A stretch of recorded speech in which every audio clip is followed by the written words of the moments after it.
GarageBand here on the iPhone or the iPad has some pretty cool amp simulators. So if you plug your guitar in, you can jam out on some of these cool amp sounds. But what if you've dialed in an amp sound that you then want to save a custom preset for? Well, you can do it. And in this video, I'm going to show you how. Let's go.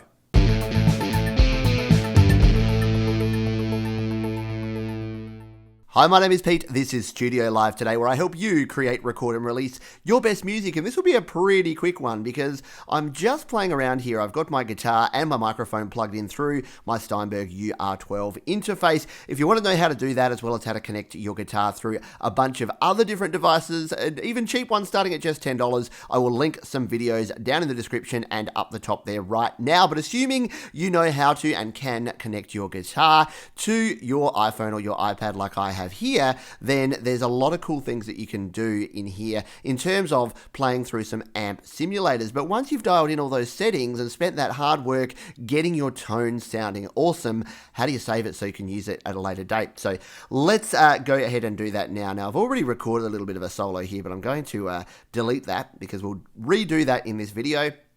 I've already got here my power chords and Anders on some drums. So let's just jump down here and have a quick listen to how this is sounding at the moment.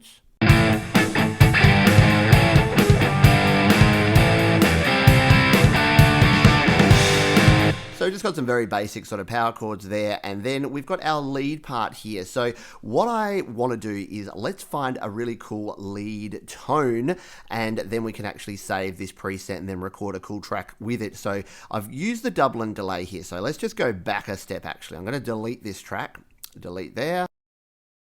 Turn that back on so you can hear me, and then let's add in a new track. I'm going to tap on the add button. And then I'm going to slide across here. I'm going to go to my amp, which should be, I'm always going the wrong way here, aren't I? Amp simulator here. We'll tap on more sounds. And then I can select any of these that I like, but I actually like starting with the double and delay. It's my favorite lead tone here in GarageBand. So we'll tap on that. And now we're back to here. Now I've had to do a little bit of behind the scenes stuff there to change my inputs here because I've got two channel inputs here and I've got the microphone on input 1. The guitar needs to be input 2, but when you add a new track, it defaults to input 1 and it cut out my audio. So anyway, that is all set up now. And again, if you want to learn about multi-track recording on 2 separate channels with something like a Steinberg UR12, I have a video all about that, which I will link in the description and up the top there right now too. But let's now take a listen to the default guitar tone we have here.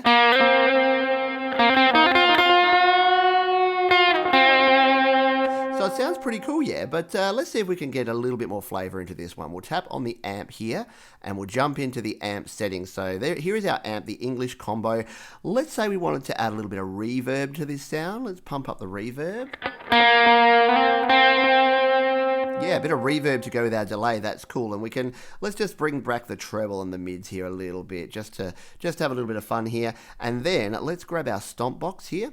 And we've got the echo, the drive, and the compressor on here. What if we wanted a little bit more drive sound? So let's up the level of our drive here by just adjusting this one here like so. And now, there we go. So we've got a slightly different tone here now, and that's all cool, and I can record my part, but what if I want to be able to actually come back afterwards and then use this on another track? Well, I can do that, and if I tap in the top left here, carefully, you can see here that double and delay has now got this dot next to it. So if I tap on double and delay now, it looks slightly different there, yeah? So what I can now do is I can actually save this tone. So if I tap in on the save button in the top right here, it's going to ask me for a name. So I'm going to call this double and delay, let's call it double and delay PJ. So I know that it's my own customized double and delay. And look at that, it drops it down here into this custom library. So I can come in here now on any future tracks and select double and delay PJ. And I know I get all of these settings are going to stay the same. So those amp settings that I dialed in there and the stomp boxes, the pedals that I've dialed in there are all going to be the same. So if we come back to our track here now, and we can now use this to record ourselves a cool track. So I'm going to take the record off the microphone and let's just jam out here and record with this cool new custom preset sound.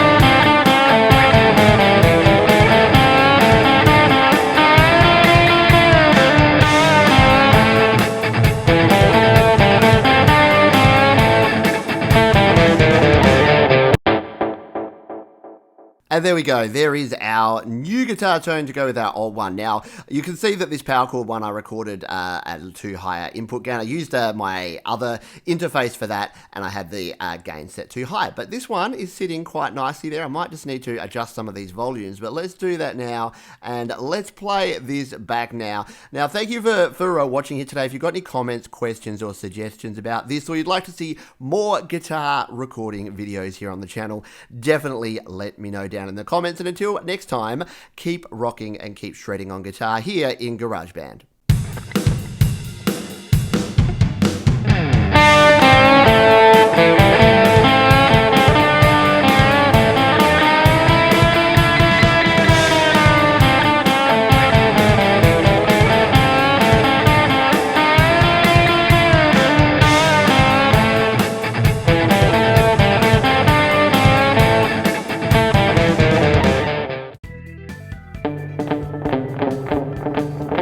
Hey, thanks for sticking around. If you'd like to check out some more videos, we've got 2 more linked right down below. You can also subscribe to the channel by clicking on the Studio Live Today icon in the top right corner, or head on over to studiolivetoday.com for even more audio goodness.